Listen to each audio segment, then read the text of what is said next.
ഈ ബേസൽ എന്ന് പറയുന്നത് വരുന്നുണ്ട്. അതെടുത്തിട്ട് ഞാൻ അവിടെ ഇതിന്റെ ഡിസ്കഷൻ പറയാം. വളരെ ഇമ്പോർട്ടന്റ് ആയിട്ടുള്ള അടുത്തൊരു ടോപ്പിക്കാണ് ബാങ്കിങ് സെക്ടറിലേക്ക് കടന്നിട്ടുണ്ടെങ്കിൽ നോൺ പെർഫോമിംഗ് അസറ്റ് അല്ലെങ്കിൽ ലോൺ.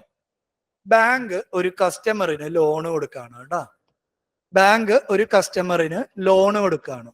ഈ ലോൺ എന്ന് പറയുമ്പോൾ ആ ലോണിനെ എനിക്ക് രണ്ട് പാർട്ടായിട്ട് ഡിവൈഡ് ചെയ്യാൻ പറ്റും. ഒന്ന്, നിങ്ങൾ ലോൺ എടുക്കുന്ന എമൗണ്ട്. ലോൺ എടുക്കുന്ന എമൗണ്ടിന് നമ്മൾ എന്തെന്ന് പേര് പറയും? പ്രിൻസിപ്പൽ അല്ലെ. രണ്ടാമത്, ഈ ലോൺ എടുക്കുന്ന എമൗണ്ടിന് നിങ്ങൾ മന്ത്ലി ഒരു പൈസ ബാങ്കിന് കൊടുക്കുന്നുണ്ട്. അതിനെന്തെന്ന് നിങ്ങൾ പേര് പറയാ? ഇൻട്രസ്റ്റ്. ഓക്കെ ആണല്ലോ. അപ്പോൾ ഒരു ബാങ്കിൽ നിന്ന് ഒരു കസ്റ്റമർ ലോൺ എടുക്കുന്നുണ്ടെങ്കിൽ ലോണിന് രണ്ട് പാർട്ട് ഉണ്ട്, പ്രിൻസിപ്പളും ഉണ്ട്, ഇൻട്രസ്റ്റും ഉണ്ട്. ഓക്കെ ആണല്ലോ. ഇനി നോൺ പെർഫോമിംഗ് അസറ്റ് എന്ന് പറയുമ്പോൾ മോസ്റ്റ്ലി ബാങ്കിലേക്ക് നമ്മൾ ഇൻട്രസ്റ്റ് അടയ്ക്കുന്നത് എങ്ങനെയാണ്? മന്ത്ലി ആയിട്ടല്ലേ നമ്മൾ ഇൻട്രസ്റ്റ് അടയ്ക്കുന്നത്? മാസത്തില് എവിടെ സ്പെല്ലിംഗ് പറയും? ഓക്കെ അല്ലേ? നമ്മൾ മാസത്തിൽ ഒരിക്കലാണ് നമ്മൾ ബാങ്കിലേക്ക് പൈസ അടയ്ക്കുന്നത്. ഓക്കെ ആണോ? നമ്മൾ ജനറലി അതിന് 31, 29, 28 വിടും. 30 എന്ന് എടുക്കാം. ഒരു മാസം 30 ദിവസം ഉണ്ടെങ്കിൽ നമ്മൾ ബാങ്കിലേക്ക് പൈസ അടയ്ക്കുന്ന ടൈമിനനുസരിച്ചിട്ടാണ് ഈ ക്ലാസിഫിക്കേഷൻ വരാൻ വേണ്ടി പോകുന്നത്. ശ്രദ്ധിച്ച് നോക്കട്ടെ, വളരെ എളുപ്പമാണ്. ആ ടൈം പീരീഡ് മാത്രം നിങ്ങളൊന്ന് ആലോചിച്ചാൽ മതി. എന്താണ് ടൈം പീരീഡ്? ആദ്യത്തെ കാറ്റഗറൈസേഷന് വിളിക്കുന്ന പേരാണ് സ്റ്റാൻഡേർഡ് അസറ്റ്.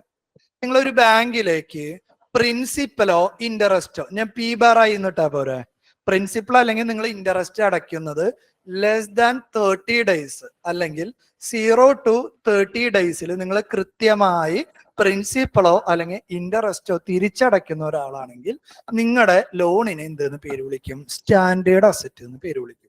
ഒന്നുമില്ല, സ്റ്റാൻഡേർഡ് അസറ്റ് എന്ന് പറഞ്ഞാൽ എടുത്ത ലോണ് നേരത്തിന് അല്ലെങ്കിൽ കൃത്യമായിട്ട് തിരിച്ചടയ്ക്കുന്ന ലോണിന് സ്റ്റാൻഡേർഡ് അസറ്റ് എന്ന് വിളിക്കും. എല്ലാ ആൾക്കാരും അങ്ങനെ തിരിച്ചടയ്ക്കണം എന്നില്ലല്ലോ. ചില ആളുകൾ നോക്കിയേ, എന്താണ് ഇയാള് എന്ത് ചെയ്യാണ്? പെൻഡിങ് നിർത്താണ്. കറക്റ്റ് അടയ്ക്കുന്ന കാലാവധി 1 മാസമല്ലേ കാലാവധി, ഈ 1 മാസം കഴിഞ്ഞും അയാൾ പെൻഡിങ് നിർത്താന്ന് വിചാരിക്കും. ആ പെൻഡിങ് എന്ന് പറയുന്നത് എത്രയാണ്?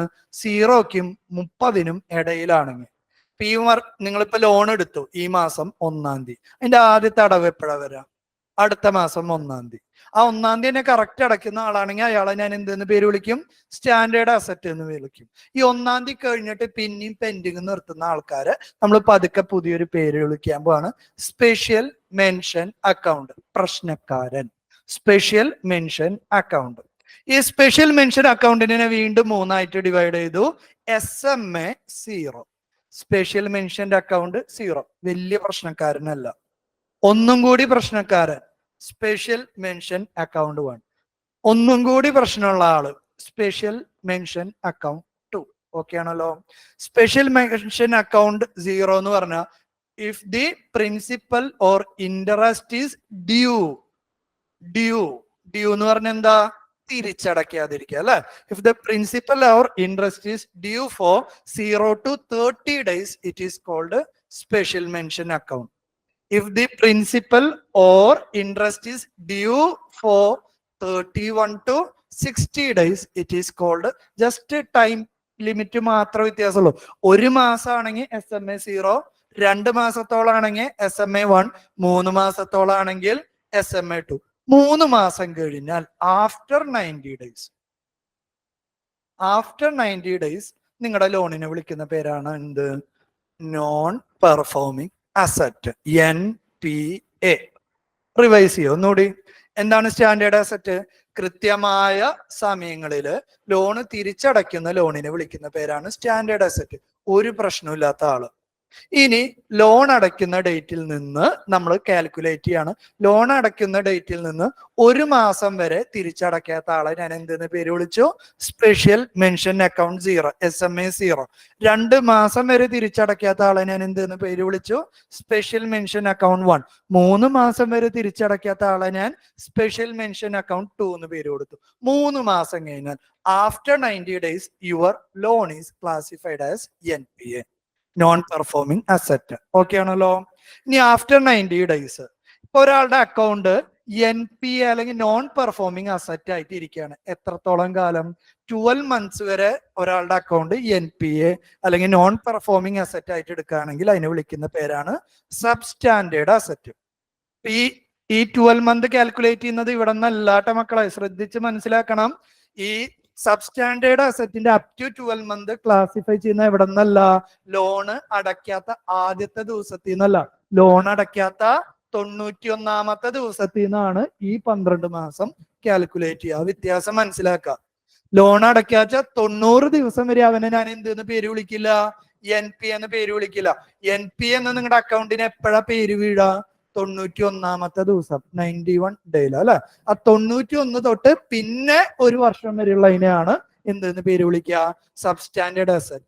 If A loan is classified as NPA up to 12 months, it is called a substandard asset. Okay ആണല്ലോ. ഇനി ഒരാള് സബ്സ്റ്റാൻഡേർഡ് അസറ്റ് ആയിട്ട് 12ഓളം മാസം എന്ന് വെച്ചാൽ ഇപ്പൊ എത്ര കഥയായി ഓൾറെഡി? ഈ ഒരു സ്റ്റേജ് എത്തിയപ്പോ തന്നെ എത്രയായി? 3 മാസം, 3 months പ്ലസ് 12 months, 15 മാസമായി അല്ലെ. 1.25 വർഷമായി. അതും കഴിഞ്ഞാൽ പിന്നെ കിട്ടുന്ന വല്ല ഉറപ്പുണ്ടോ? ഇല്ല. അപ്പൊ എന്തെന്ന് പേരിട്ടു? Doubtful asset.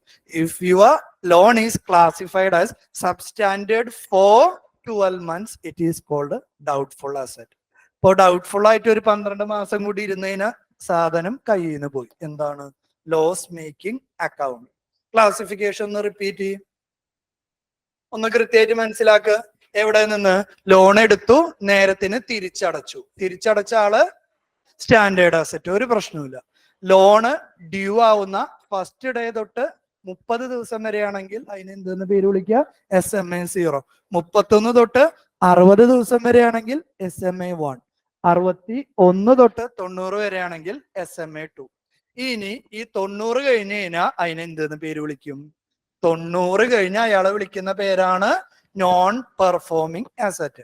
പലപ്പോഴും നമ്മൾ ഡിസ്കഷനിൽ ബാങ്കിങ്ങിന്റെ ഫെയിലിയർ പറയുമ്പോൾ SMA ഈ കഥയൊന്നും പറയില്ല. നമ്മൾ ഇതിനെ ജനറലി ഏത് വാക്ക് ഉപയോഗിച്ചിട്ടാണ് റെപ്രസെന്റ് ചെയ്യുക? നോൺ പെർഫോമിംഗ് അസറ്റ് അല്ലെങ്കിൽ NPA എന്നാണ്. ഇനി അടുത്തത് എന്താണ്? Substandard asset. ഒരു അക്കൗണ്ട് NPA ആയി 12 മാസത്തോളം ഇരിക്കുകയാണെങ്കിൽ ആ 12 എന്ന് പറഞ്ഞാൽ എന്താ? NPA കഴിഞ്ഞ് പിറ്റത്തെ ദിവസം 91 തൊട്ട് ഇയാളെ നമുക്ക് എന്തെന്ന് പേര് വിളിക്കാം? സബ്സ്റ്റാൻഡേർഡ് അസറ്റ് എന്ന് പതുക്കെ പേര് വിളിക്കാൻ വേണ്ടി തുടങ്ങാൻ പറ്റും. ഓക്കെ അല്ലേ? NPA ആയി ഒരു വർഷത്തോളം ഇരുന്ന സബ്സ്റ്റാൻഡേർഡ് ആയി ഒരു വർഷത്തോളം ഇരുന്ന ഡൗട്ട്ഫുൾ. അത് കഴിഞ്ഞാൽ ബാങ്കിന് എന്തുണ്ട്? അക്കൗണ്ട് ബുക്ക് ഉണ്ട്, അസറ്റ് ലയബിലിറ്റി. ലോൺ കൊടുത്തത് അക്കൗണ്ടിലേക്ക് എന്ത്? ഡെപ്പോസിറ്റ് വാങ്ങി. ആ അക്കൗണ്ട് ബുക്കിൽ നിന്ന് പതുക്കെ ഈ അക്കൗണ്ടിനെ അവർ ഇറൈസ് ചെയ്യും. ആ ഇറൈസ് ചെയ്യുന്നതിനെയാണ് എന്തെന്ന് പേര് വിളിക്കുക? ലോസ് മേക്കിംഗ് എന്ന് ക്ലാസിഫൈ ചെയ്തു. പൈസ തിരിച്ചു കിട്ടില്ല, കാശ് പോയി എന്ന് പറഞ്ഞിട്ട് അവര് ആ ലോണ് ക്ലോസ് ചെയ്യും. അതിന്റെ ഒപ്പം അവര് എന്ത് ചെയ്യും? ഈ ലോസ് മേക്കിങ്ങിന്റെ സ്റ്റേജിലൊക്കെ നമ്മൾ എന്തേലൊക്കെ കൊളാറ്ററൽ കൊടുത്തിട്ടുണ്ടാവില്ല മക്കളെ? നമുക്ക് ലോൺ തരുന്ന മിക്കവാറും എല്ലാത്തിനും എന്തുണ്ടായിരിക്കും? ഒരു കൊളാറ്ററൽ പ്രൊവൈഡ് ചെയ്തിട്ടുണ്ടാവും. മേ ബി ഗോൾഡ് ആവാം, നമ്മുടെ എന്തെങ്കിലും പ്രോപ്പർട്ടിയുടെ ഡോക്യുമെന്റ് ആവാം, സാലറി സർട്ടിഫിക്കറ്റ് ആവാം, എന്തെങ്കിലും കാര്യങ്ങൾ പ്ലെഡ്ജ് ചെയ്തിട്ടുണ്ടാവില്ല. Mostly they will try to recover something from this collateral. എന്തേലും കിട്ടാമെങ്കിൽ അത് റിക്കവർ ചെയ്യാൻ നോക്കും. ബാക്കിയുള്ളതാണ് ലോസ് ആവുള്ളൂ. ക്ലിയർ അല്ല? NPA ഒരു പൊട്ടൻഷ്യൽ സ്റ്റേറ്റ്മെന്റ് നമുക്ക് ചോദിക്കാം. ഇത് നമ്മളെ കൺഫ്യൂസ് ചെയ്തിട്ടാണ്. കോസസ് ഓഫ് ഹൈ NPA ഇത് അടുത്ത ദിവസം എടുക്കാം. ഡീറ്റെയിൽഡ് ആയിട്ട് കാര്യങ്ങൾ പറഞ്ഞു തുടങ്ങണം. NPA ഹൈ ആവാനുള്ള കാരണം ഇന്ത്യയിൽ എന്തൊക്കെയാന്ന്. ഓക്കെ അല്ലേ? പിന്നെ എന്തെല്ലാം കാര്യങ്ങളാണ് നമ്മൾ എടുത്തൊന്ന് ആലോചിച്ചെടുത്ത്? ഏറ്റവും ഇമ്പോർട്ടന്റ് ആയിട്ടുള്ള ബാങ്കിങ്ങിലെ ഒരു സെഷനാണ് നമ്മൾ ഇന്ന് എടുത്തിട്ടുള്ളത്, monetary policy. Different monetary policy tools നമ്മൾ പഠിച്ചിട്ടുണ്ടായിരുന്നു. ക്വാണ്ടിറ്റേറ്റീവ് ടൂൾസും ക്വാളിറ്റേറ്റീവ്. ക്വാണ്ടിറ്റേറ്റീവില് നമ്മൾ എന്താണ്? ലാഫിന്ന് സ്റ്റാർട്ട് ചെയ്തു, repo, reverse repo, then bank rate, then MSF discuss ചെയ്തു. പിന്നെ പലതരത്തിലുള്ള റിസർവ് റിക്വയർമെന്റുകൾ ഏതൊക്കെയായിരുന്നു? CRR, SLR. ഇതെല്ലാം ഇൻഫ്ലേഷനും ഗ്രോത്ത് ആയിട്ട് എങ്ങനെ ലിങ്ക് ചെയ്തിട്ടുള്ളതെന്ന് ഞാൻ പറഞ്ഞു തന്നു അല്ലെ. അതിനുശേഷം നമ്മൾ എന്തിലേക്ക് കടന്നു? SDF എന്ന് പറയുന്ന ഒരു കൺസെപ്റ്റിലേക്ക് കടന്നു. RBIയുടെ ഫർദർ റോൾസ് നമ്മൾ എക്സ്പ്ലെയിൻ ചെയ്തു. ഗവൺമെന്റിന്റെ കംപ്ലീറ്റ് കഥകളും പറഞ്ഞു. How RBI works for the banking sector നമ്മൾ പറഞ്ഞു. Bank nationalisation, operation twist, big banks, ഈ കാര്യങ്ങളൊക്കെ കഴിഞ്ഞ് നമ്മൾ എന്ത് NPA എന്ന് പറയുന്ന ഒരു കൺസെപ്റ്റ് പറഞ്ഞു. ഈ NPA ഇൻക്രീസ് ചെയ്യാനുള്ള ഡിഫറെന്റ് റീസൺസ് നമ്മൾ ഇനി അടുത്ത ക്ലാസ്സിൽ എക്സ്പ്ലെയിൻ ചെയ്യും. എന്തേലും ക്വസ്റ്റ്യൻ ഉണ്ടെങ്കിൽ ചോദിക്കാം, നമുക്ക് കംപ്ലീറ്റ് ചെയ്യാം ഡിസ്കഷൻ. ചോദിക്കുമോനെ? ഇല്ല, അവര് MSF എന്ന് പറയുന്ന പീനൽ റേറ്റ് ഉണ്ട്, പക്ഷെ RBI സമ്മതിച്ചിട്ടല്ലേ അവർക്ക് ലോൺ കൊടുക്കുന്നത്. ഈ MSF-ൽ ഇവര് പൈസ മേടിച്ചു, ഓക്കെ അല്ലേ? അപ്പൊ എന്ത് വേണം? 18 ഉണ്ടായിരുന്നത് ഒരു 16 വരെ കുറയ്ക്കാന്ന് RBI പറഞ്ഞു. അപ്പൊ അവര് 16 വരെ കുറച്ച് ലോൺ എടുത്തു. പക്ഷെ ആക്ച്വലി RBI അവരുടെ ബാങ്ക് ഇൻസ്പെക്ട് ചെയ്തപ്പോ അവിടെ 16% ഒന്നും ഇല്ല. അവിടെ വെറും 14% ഉള്ളതെന്ന് വിചാരിക്കും. അവരുണ്ടായിരുന്ന ബാക്കി ക്യാഷ് ഗോൾഡ് ഒക്കെ എന്തിനേലൊക്കെ എടുത്ത് ഉപയോഗിച്ചു എന്ന് വിചാരിക്കും. അത് ഇഷ്യൂ അല്ലേ? MSF-ല് 18 ഉള്ളത് 16 വരെ ആക്കിക്കോ, ഞങ്ങൾക്ക് പ്രശ്നമില്ല, നിങ്ങളൊരു പീനൽ റേറ്റ് അടച്ചാൽ മതി എന്ന് പറഞ്ഞു. അപ്പൊ ബാങ്ക് RBI ഇൻസ്പെക്ട് ചെയ്യുമ്പോ അവിടെ എത്ര വേണം? 16 ഡോക്യുമെന്റിലുള്ള 16 വേണം. അവർ ചിലപ്പോ 16 കീപ്പ് ചെയ്യില്ല അങ്ങനത്തെ സിറ്റുവേഷനില്. അപ്പൊ RBI ഇൻസ്പെക്ട് ചെയ്യുമ്പോൾ അത് കണ്ടില്ലെങ്കിൽ ഡയറക്റ്റ് ആക്ഷൻ എടുക്കും. എന്ന് വെച്ച് കഴിഞ്ഞാൽ ഹയർ പീനൽ റേറ്റ് വീണ്ടും പേ ചെയ്യാൻ പറയും, അല്ലെങ്കിൽ പതുക്കെ നിർത്തി പൊക്കോളാൻ പറയും. മനസ്സിലായില്ല? അപ്പോഴാണ് ഡയറക്റ്റ് ആക്ഷൻ വരും. 2 വർഷം മൊത്തത്തില്, സബ്സ്റ്റാൻഡേർഡിൽ 1 വർഷം, അതേപോലെ ഡൗട്ട്ഫുള്ളിൽ 1 വർഷം, അത് കഴിയുമ്പോൾ ലോസ് മേക്കിംഗ്. മോളെ ചോദിക്കും. സാർ, ഓപ്പറേഷൻ ട്വിസ്റ്റിന്റെ എക്സാമ്പിൾ ഒന്നും കൂടി പറയൂ. എനിക്ക് ഈ ലോങ് ടേം ഷോർട്ട് ടേം ഒന്ന് കൺഫ്യൂഷൻ ആവുന്നു. ഇപ്പോ 10 വർഷത്തേക്കുള്ള ഗവൺമെന്റ് സെക്യൂരിറ്റിയുടെ ഇൻട്രസ്റ്റ് റേറ്റ് കൂടുതലാണെങ്കിൽ എന്താ പ്രശ്നം? ഗവൺമെന്റ് 10 വർഷം ഹയർ ഇൻട്രസ്റ്റ് പേ ചെയ്യണം അല്ലെ? ഗവൺമെന്റ് സെക്യൂരിറ്റി ഇറക്കിയിട്ടുണ്ടെങ്കിൽ ഓക്കെ ആണോ? ആദ്യത്തെ പോയിന്റ്. അതെ അതെ. അപ്പൊ ഗവൺമെന്റിന്റെ പർപ്പസ് എന്താ? 10 വർഷത്തേക്കുള്ള ബോണ്ടിന്റെ ഇൻട്രസ്റ്റ് റേറ്റ് കുറയ്ക്കണമെങ്കിൽ ഗവൺമെന്റ് എന്ത് ചെയ്യും? ഓൾറെഡി ഗവൺമെന്റ് സെക്യൂരിറ്റീസ് 10 വർഷത്തിന്റെ ഡിമാൻഡ് കൂട്ടും. ജനങ്ങളുടെ ഇടയിൽ ഡിമാൻഡ് കൂട്ടി കഴിഞ്ഞാൽ ഗവൺമെന്റിന് കുറച്ച് ഇൻട്രസ്റ്റില് പുതിയ ഗവൺമെന്റ് സെക്യൂരിറ്റി 10 വർഷത്തെ ഇഷ്യൂ ചെയ്യാൻ പറ്റും. ഇപ്പൊ ചെയ്യുന്നത് ഇത്രയേ ഉള്ളൂ. ഓൾറെഡി മാർക്കറ്റിൽ 100 എണ്ണാണ് 10 വർഷത്തെ ഗവൺമെന്റ് സെക്യൂരിറ്റി ഉള്ളതെന്ന് വിചാരിക്കും. ഗവൺമെന്റ് 50 എണ്ണം വാങ്ങും. ഇപ്പൊ ഷോർട്ടേജ് ആയില്ലേ മാർക്കറ്റില്? ഓക്കെ ആണോ? അപ്പോ 50 എണ്ണം വാങ്ങിക്കഴിഞ്ഞാൽ 50 എണ്ണം ഉള്ളൂ, ഷോർട്ടേജ് വന്നു. അപ്പൊ 51ാമത്തെ പുതിയത് ഗവൺമെന്റ് ഇറക്കി കഴിഞ്ഞാൽ അതിനെ മേടിക്കാൻ ആൾക്കാരുണ്ടാവില്ലേ? ഡിമാൻഡ് കൂടുതൽ ഉണ്ടെങ്കിൽ ഗവൺമെന്റ് ചെറിയ ഇൻട്രസ്റ്റ് റേറ്റിൽ കൊടുക്കും. ഓൾറെഡി വാങ്ങാൻ ആൾക്കാരുണ്ടെങ്കിൽ ഹയർ ഇൻട്രസ്റ്റ് റേറ്റ് കൊടുക്കേണ്ട ആവശ്യമില്ലല്ലോ. അപ്പൊ അവിടെ നടക്കുന്ന മെക്കാനിസം എന്താണ്? ഈ ഓപ്പറേഷൻ ട്വിസ്റ്റ് ചെയ്ത് കഴിഞ്ഞതിന് എന്തുണ്ടാവും? ലോങ് ടൈമിലേക്കുള്ള ഗവൺമെന്റ് ബോണ്ടിന്റെ ഇൻട്രസ്റ്റ് കുറയും. ഗവൺമെന്റിന്റെ ഇൻട്രസ്റ്റ് അല്ലെങ്കിൽ ഡെറ്റ് ഫൈനാൻസിങ്ങിന് വേണ്ട ലയബിലിറ്റി ഡിക്രീസ് ചെയ്യും. ഇപ്പോ ഗവൺമെന്റ് 50 ബോണ്ട് ഓൾറെഡി വാങ്ങുന്നു പറയുമ്പോൾ എന്താണ്? മാർക്കറ്റിൽ മണി സപ്ലൈ ഡിസ്റ്റർബ്ഡ് ആവും. അപ്പൊ 50 ബോണ്ട് 10 വർഷത്തെ വാങ്ങുമ്പോ 50 ബോണ്ട് 3 വർഷത്തെ അല്ലെങ്കിൽ ഷോർട്ട് ടൈമിലേക്കുള്ളത് തിരിച്ചിറക്കി കഴിഞ്ഞാൽ എന്താ ഉണ്ടാവുക? മണി സപ്ലൈ അഫക്റ്റ് ചെയ്യില്ല, പക്ഷെ 10 വർഷത്തിന്റെ ഡിമാൻഡ് കൂടും, ലോങ് ടൈമിലേക്കുള്ള ഇൻട്രസ്റ്റ് കുറയും. അത്രേ ഉള്ളൂ. Simultaneous buying and selling. എന്താണ് ബൈ ചെയ്യുക? ലോങ് ടൈം വാങ്ങും, ഷോർട്ട് ടൈം വിൽക്കും. അത്രേ ഉള്ളൂ പരിപാടി. ഓക്കെ ഷോർട്ട് ടേം വിൽക്കും. ഓക്കെ ഇപ്പൊ ക്ലിയർ ആയി. അപ്പൊ എനിക്ക് എന്നോട് ചോദിക്കാം, ഷോർട്ട് ടൈം ഗവൺമെന്റ് വിൽക്കുമ്പോ അതിന്റെ സപ്ലൈ കൂടിക്കഴിഞ്ഞാൽ ഷോർട്ട് ടേമിന്റെ ഇൻട്രസ്റ്റ് റേറ്റ് കൂടില്ല എന്ന് ചോദിക്കാം. ഒബ്വിയസ്ലി കൂടും. പക്ഷെ ഷോർട്ട് ടേമിന്റെ ഇൻട്രസ്റ്റ് കൂടിക്കഴിഞ്ഞാൽ 3 വർഷം അടച്ചാൽ പോരെ അത്? മറിച്ച് 10 വർഷത്തിന്റെ ആണെങ്കിൽ 10 വർഷത്തേക്കും അടയ്ക്കണം. അപ്പൊ ടെക്നിക്കലി ഗവൺമെന്റിന് ഓവറോൾ ലാഭം എന്ന് പറയുന്നത് ഷോർട്ട് ടൈമിൽ ഇത്തിരി ഇൻട്രസ്റ്റ് കൂടിയാലും കുഴപ്പമില്ല, ലോങ് ടൈമിലേക്ക് കുറഞ്ഞാൽ മതി. അതാണ് ഓപ്പറേഷൻ ട്വിസ്റ്റ്. Okay sir. പിന്നെ ഒരു ഡൗട്ട് ഉള്ളത്, ഒറ്റ മിനിറ്റ് ചോദിക്കാം.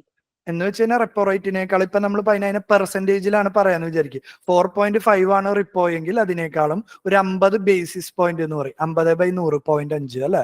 ചിലപ്പോ ഒരു 0.5 കൂടുതലാവും. അപ്പോ റിപ്പോ ഒരു 4.5 ആണെങ്കിൽ MSF 5. അത്രേ ഉള്ളൂ. ചോദിക്കുമോളെ. സർപ്ലസ് എന്ന് പറയുന്നത് ആ ഒരു ഇൻകം മൈനസ് എക്സ്പെൻഡിച്ചർ അതാണല്ലോ? അതെ. ഓക്കെ. അതിന്റെ ഒരു ഇപ്പം മെജോറിറ്റി ശതമാനം സെൻട്രൽ ഗവൺമെന്റിന് പോവാണെന്നാണ് റീസെന്റ് ട്രെൻഡ് അല്ലെ? അതെ. വളരെ കുറച്ച് എമൗണ്ട് മാത്രമാണ് RBIയുടെ കയ്യിൽ റിസർവ് ആയിട്ട് കീപ്പ് ചെയ്യാൻ പാടുള്ളൂ. ബാക്കി മെജോറിറ്റി സർപ്ലസും ഗവൺമെന്റിലേക്ക് പോകണം. അതിന്റെ കാരണം എന്ന് പറയുന്നത് മെജോറിറ്റി സർപ്ലസ് ഗവൺമെന്റിലേക്ക് പോയി കഴിഞ്ഞാൽ ഗവൺമെന്റിന് അത്രയും കുറച്ച് കടമെടുത്താൽ മതി. ശരിയല്ലേ?